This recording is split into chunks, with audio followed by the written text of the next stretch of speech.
South ఇండియాలోనే అతి తక్కువ ధరలకే నాణ్యమైన రత్నాలని అందించే ఏకైక సంస్థ 6JVR.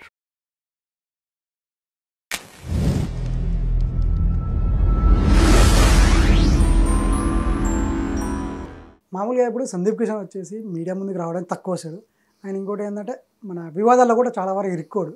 బట్ ఇది మజాగా మూవీ టైంలో మాత్రం వివాదంలో ఇరుక్కుంది. ఏంటంటే పీపుల్ స్టార్ అనే ట్యాగ్ తగిలించుకున్నట్ట, దానివల్ల వివాదంలో ఇరుక్కున్నాడు. అసలు ఏంటది? సి త్రినాథరావు నక్కిన కావాలనే సినిమాని ప్రమోట్ చేసుకోవడానికి వింత వింత చేష్టలు చేస్తున్నాడేమో అనిపిస్తుంది నాకు. ఎందుకంటే ధమాకా లాంటి సినిమా అంత పెద్ద హిట్ అయిన తర్వాత ఆ డైరెక్టర్ నెక్స్ట్ సినిమా మీద ఆబ్వియస్లీ అంచనాలు ఉంటాయి. నెక్స్ట్ సందీప్ కిషన్తో చేస్తున్నాడు, పలానా హీరోయిన్తో చేస్తున్నాడు, పైగా అంశు రీఎంట్రీ ఉంది. ఇలాంటివి సినిమాకి ఆల్రెడీ హైప్ వచ్చింది. సంక్రాంతి మొత్తం అందరు అంశు చుట్టే తిరిగారు, అరే చాలా రోజుల్లో కనపడింది ఈ అమ్మాయి, ఎంత బాగుందో అని. నువ్వు ఇన్ని చేసినప్పుడు అప్పుడేమో అమ్మాయి షేప్ల గురించి మాట్లాడి వివాదం చేసావు. ఆ సినిమా ఏమైందో అందరూ అదేంటిది ఇట్లా కొలతల గురించి మాట్లాడిన డైరెక్టర్ అని చెప్పేసి తిట్టారు. ఇప్పుడేమో వచ్చి ఏదో నవ్వించడానికి చేశాను, నేను ఉద్దేశపూర్వకంగా చేయలేదు అన్నావు. 1 సెకండ్, నవ్వించడం అంటేనే ఒక ఉద్దేశం కదా, మరి ఉద్దేశపూర్వకంగా చేయలేదని ఎలా అంటావు నువ్వు? వాడిని నవ్వించాలన్నా ఒక ఉద్దేశమే, నువ్వు వాడిని ఏడిపియాలన్నా ఉద్దేశమే, మరి ఉద్దేశపూర్వకంగా చేయలేదు అందుకని ఏదో నవ్వించడానికి అని చెప్పి ఏదో చెప్పాడు. అది పెద్ద పట్టించుకోవాల్సిన అవసరం లేదు. నెక్స్ట్ ఇప్పుడు ఏం జరిగింది? పీపుల్ స్టార్ సందీప్ కిషన్ అన్నావు.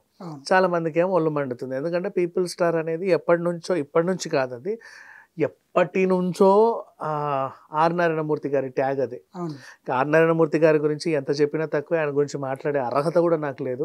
చెప్పులు కూడా వేసుకోకుండా చాలా సాధారణంగా వెళ్తాడు. రైల్వే స్టేషన్ దగ్గర కూడా ఉంటాయి కదా అరుగులు, అక్కడే కూర్చొని చక్కగా ఇడ్లీయో ఏదో తింటాడు.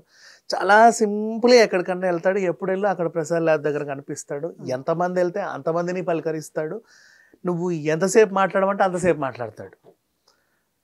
అంటే ఇప్పుడు నేను ఎందుకు ఇంత చెప్తున్నానంటే ప్రజలతో ఈక్వల్గా వాళ్ళతో మమేకమై తిరిగే వ్యక్తి. సెలబ్రిటీ అనే కాకుండా జనాలతోనే ఉంటాడు, జనాల మధ్యలోనే ఉంటాడు కాబట్టి ఆయన్ని పీపుల్ స్టార్ అన్నారు. నెక్స్ట్ కూతురు కోసం అనే ఒక సినిమా వచ్చింది. అట్లాంటి మంచి మంచి సినిమాలు ఈయన బోల్డ్ చేశాడు. కానిస్టేబుల్ జయసుధ గారితో అదొక సినిమా. అయ్యో 1 కాదు 2 కాదు, అప్పట్లో వీర తెలంగాణ, అంతకు ముందు కూడా ఈ రక్తం మరిగిపోయే సినిమాలు బోల్డ్ అన్ని చేశాడు. ఎక్కడో అడవుల్లో ఉండే వాళ్ళని రిప్రజెంట్ చేస్తా, వీళ్ళు ప్రజల కోసమే పనిచేస్తారని అసలు ఈయన చెప్పేంత వరకు చాలా మందికి వాళ్ళ తెలియదు యాక్చువల్గా చెప్పాలంటే. అండ్ మూర్తి గారి గురించి అందరికి తెలియని ఒక మంచి విషయం ఏంటంటే, ఎందుకో ఆయన సందర్భం వచ్చిన కూడా చెప్పుకోవాల్సి వస్తుంది. ఆయన ప్రొడక్షన్ నీకు ఎంత టాలీవుడ్లో టాప్ ప్రొడక్షన్ హౌస్లు ఏమున్నాయో 10 మంది తీసావనుకో, అవి ఏవి పనికిరావు. విషయం ఏంటంటే సినిమాలో పెద్ద ఖర్చే ఉండదు, అందరూ ఆయన కోసం పనిచేసే వాళ్ళే ఉంటారు. ఆయన ఎంత ఇస్తే అంత తీసుకుంటారు, కానీ ఎవరి మర్యాదకు తగ్గకుండా డబ్బులు ఇస్తాడు. వాళ్ళు అడగాల్సిన అవసరము లేదు. ఇంకా ఫుడ్ గురించి ప్రత్యేకంగా మాట్లాడుకోవాలి. ఇన్ని రకాలు ఉంటాయి, అందరూ కడుపు నిండా తినాలి అక్కడ, అంతే. ఇన్ని రకాలు ఆయన సినిమాలో. నువ్వు షూటింగ్ అడవిలో పెట్టు, ఆస్ట్రేలియాలో పెట్టు, ఏ టెర్రస్ మీద పెట్టు, పాతాళంలో పెట్టు, వాట్ ఎవర్, ఇంతమందికి భోజనాలు ఇన్ని రకాలు ఉంటాయి.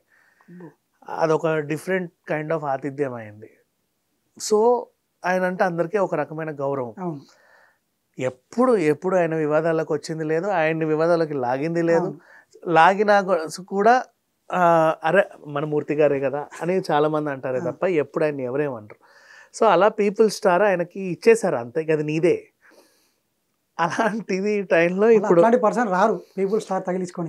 ఇప్పుడు దాన్ని నువ్వు ఈ సినిమాకి త్రినాథరావు గారు సందీప్కి తగిలిచ్చారు అంటే కావాలని నువ్వు కాంట్రవర్సీ చేద్దాం అనుకున్నావు. ఎందుకు చెప్పనా, ఇలా కాగానే వీళ్ళకి ఎక్కడెక్కడి నుంచో బెదిరింపు కాల్స్ వస్తాయి.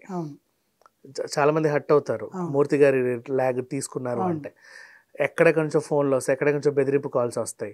వాటి వల్ల నీ సినిమాకి ఏదైనా హైప్ వస్తుందని నువ్వు అనుకుంటున్నావేమో నాకు తెలియదు, కానీ బట్ ఇప్పుడు వీళ్ళు చెప్పేది ఏంటంటే, సరే మేము పెట్టుకున్నాము, కావాలంటే మూర్తి గారిని కన్విన్స్ చేసుకుంటాం, ఆయన అడిగి తీసుకుంటాం, తప్పేంటి, మాకు లేని బాధ మీకు ఎందుకని వీళ్ళు మాట్లాడుతున్నారు.